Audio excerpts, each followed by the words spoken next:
She said it had her brother's voice. Same tone, same exact laugh. But her brother was inside, sleeping. The Navajo call them Yi-nal-dlushi. With it, he goes on all fours. To others, they're simply called skinwalkers. Not quite man, not quite beast. Something else. For centuries, the stories stayed in the shadows. But now, they're online, viral. Hey, have you been hearing that screaming too? What is wrong? Oh my God! Some say they've seen them in national parks, on doorbell cams. Some even say they're famous. What if one of the biggest pop stars on Earth isn't even human?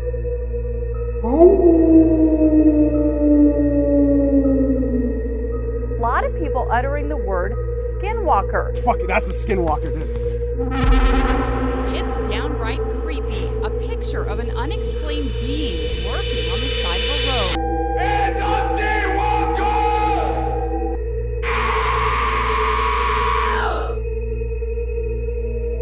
Before the screams, before the legends, there was a beginning. The first known whispers of the Skinwalker come from the Navajo, a deeply spiritual Native American tribe whose stories are passed not through books, but through hushed warnings, shared only in circles of trust.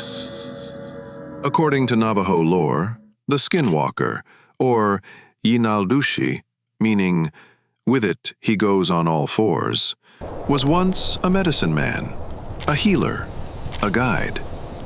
But through ritual betrayal, he abandoned the sacred path. To gain dark power, the shaman committed an unthinkable act, often the murder of a close blood relative, to invoke a curse upon himself and transform into something else. Not man, not beast, something in between. The earliest recorded sightings date back to the 1800s, when settlers moving into Navajo territory claimed to see giant wolves with red eyes, creatures that ran faster than horses and vanished without a trace. In one chilling account from 1880, a rancher near Fort Wingate described a creature that mimicked his mother's voice, calling him from the woods, but his mother had died the year before. When he followed the voice, he said, he found a figure with the head of a deer, but eyes like a man, crouched and grinning. There you go. The Navajo refused to speak the names of those who walk this path. In fact, to even talk about skinwalkers openly is believed to attract them. That's why many believe the stories are buried deep, not lost to time, but deliberately hidden.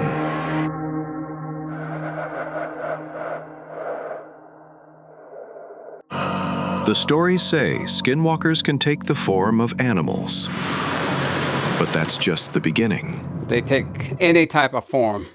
They come in all sizes and shapes, either as physical five-fingered beings or even material type of things to distract us. Yeah, look at her. That's weird. They move faster than any known predator, sometimes crawling, sometimes sprinting, always watching. Witnesses describe animals standing upright, moving like people, or people with animal eyes. They speak with stolen voices, voices of friends, of family, drawing you out. Are you there, honey? Open the door for Mommy. Some say they mimic body language too, copying the way a child walks, the way your brother runs, but just slightly wrong.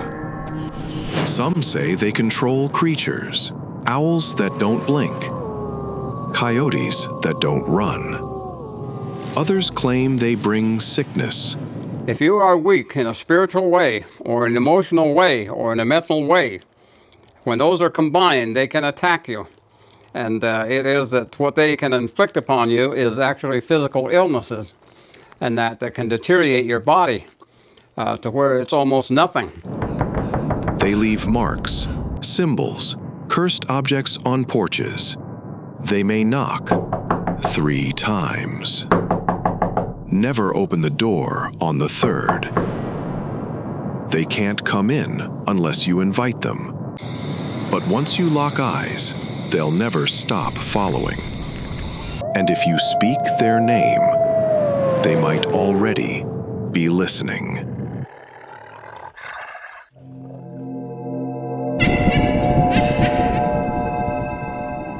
But I am telling you right now, that back there is not real. And you can sit on this plane and you can die with them or not. Knowing how to spot a skinwalker could mean the difference between life and death. But the signs are subtle and often overlooked. First, the unnatural behavior of animals. Dogs barking furiously at nothing, birds suddenly silent, frozen in place. Coyotes howling at a shadow only they see.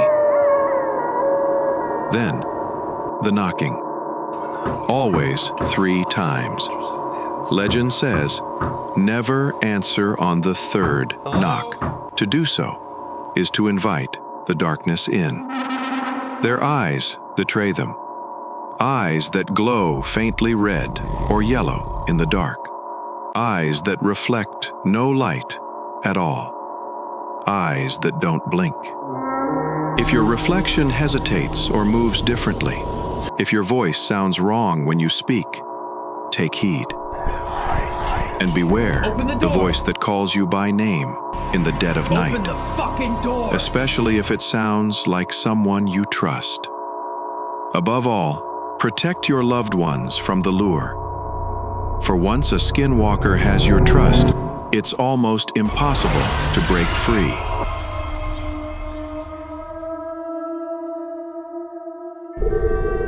In Utah's Uinta Basin lies Skinwalker Ranch, a 512-acre hotspot for the unexplained. Since the 1990s, it's been called Paranormal Ground Zero. Ranchers reported mutilated cattle, disemboweled with surgical precision.